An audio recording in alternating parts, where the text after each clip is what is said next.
What's going on, everybody? Hope you guys all have an amazing day. In this video, I'll be looking at 3 players whose NBA draft stock went up after this year's March Madness. Now, let's get right into it.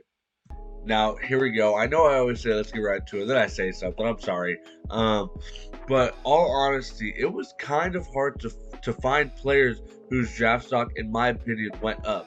Now, there was people like a Marquise Noel who had a phenomenal tournament, but I still don't think he's going to get drafted. So for me, did their draft stock really go up? No, I don't think so. So these players, their draft stock went up just a little bit, but not too much. But obviously, there's going to be some players that their draft stock goes up or down. And this year, I feel like a lot of players' draft stock went more down than up. So I'm gonna be making a video of people of their draft stock going down, and stay tuned for that one. There might be 5 players, maybe 3, we'll see. But obviously, let's get to these first 3 whose players their draft stock went up. First one we have is Jordan Hawkins. Now, excuse me. Originally, I had Jordan Hawkins around the 35 range. But I feel like with this tournament, his draft stock bumped him to around 25, in my opinion, which is that's significant. That could be a couple $100,000. So that's not light money to play with, and I think he had a very good tournament. You see here, I have all the stats. I don't have any defense, but I know here he played decent defense. I don't think he'll be a great defender, but I think he will be able to be a good shooter. In this draft, he proved it this whole season.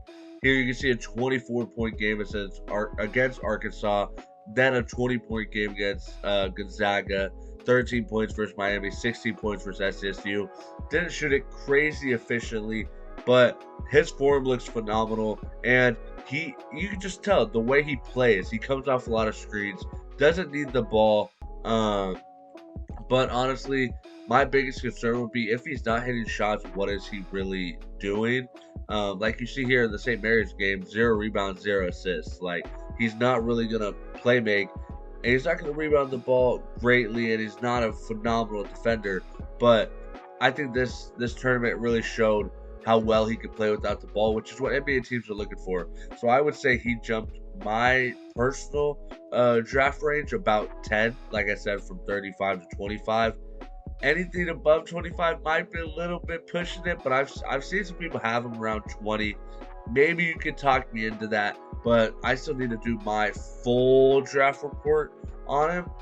This is just from the tournament. Maybe once I do my full draft report, I think he's 15. Who knows?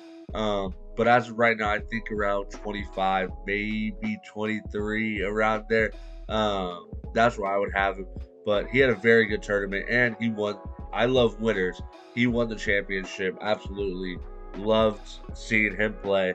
And somebody that I didn't have in here was Sanogo. I still don't think he's going to get drafted. I think he's just one of those players that's absolutely phenomenal in college. There's nothing wrong with that. I love college basketball. I love those type of players. But I had to give him a shout out. Shout out to Sanogo. Number 2, Julian Strother. Now, he didn't have, the perfect tournament. It's hard to have a perfect tournament, but I think he had a very good tournament, though. He's around a 6, I think he's listed at like 6'6", 6'7". Super long arms. Round 1, he had 28 points, 10 rebounds. I was very impressed with how well he rebounds the ball. Some reason versus TCU, I don't have his points. I don't know why. But you see here, 3 for 10, 3 for 7. Okay, I'm gonna do the math in my head. 3, that's 9 points, 11 points, quick math. 11 points, 9 rebounds, 3 assists. Not much of a facilitator. But like I said, rebounds the ball very well. First UCLA, 16 points, 10 rebounds, double-double, 2 double-doubles in the tournament. Did not shoot the ball crazy efficiently, but he shot it with confidence, though. And I think he will be a good shooter. I think he will be a good player at the next level. I liked what I saw, honestly. The last game put up a stinker, I'm not going to lie to you, but everybody in that game did. UConn was a hard team to beat. That's why they won the championship. But UCLA, he wasn't shooting it well. He came down the court, shot with confidence to hit it. That was crazy. I don't remember much of the TCU game, but I remember the GCU game. He was going off. Man, I was surprised with how well he played. I knew about him. I wasn't watching a ton of Gonzaga this whole year, if I'm being, completely transparent with you. I wasn't. I was enjoying the SEC, Big Ten. I was Pac-12. I was enjoying that more than watching Gonzaga, and I don't even remember what conference they're in. But overall, I was having Julian Strother around 40. I think he could be a late first, early second round pick now. I think my last mock draft I had was around 41. Um, yeah, I could see him sneaking into the first round around 27 at the earliest. But yeah, I think he had a very good tournament. Now, here, last one, Isaiah Wong. He did not shoot the ball very efficiently, as all three of these guys. But like I said, it was hard for me to find people of their draft stock that went up. I'm just being honest. But Isaiah Wong played with so much energy. I absolutely love seeing him play. I didn't watch the first game, which clearly it's good I didn't watch for him. But every other game I did watch, gets Indiana 27 points, shot it very efficiently. He also doesn't play make. All three of these players are pretty similar in how they play.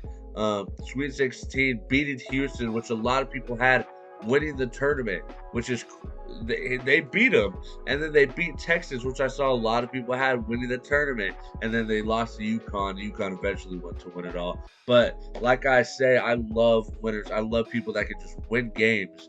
I think there's so much value in that, just winners. And that's what he showed. That's what he showed. He was not scared to shoot the ball. He was not scared to be him. His head was never too low. He was never too high. I loved the way he played. Yeah, I think he had a phenomenal tournament. Absolutely nothing to be ashamed of. I thought they were getting bounced around one against Drake. When I heard Drake was one of the oldest teams in the tournament, I feel that's one of the most important things. I looked into their film. I thought they were going to beat Miami. Clearly, absolutely terrible take, but that's all part of the madness, and I think he had a great tournament.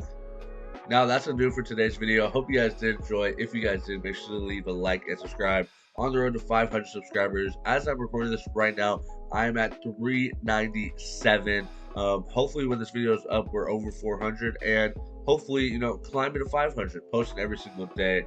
But yeah, make sure you guys stay tuned for the players of the draft stock going down. It's going to be a hard video for me to make because I like being positive, but you guys know me. I also tell the truth about everything. But like I said, stay tuned for that video. I'll catch you guys next time. Peace.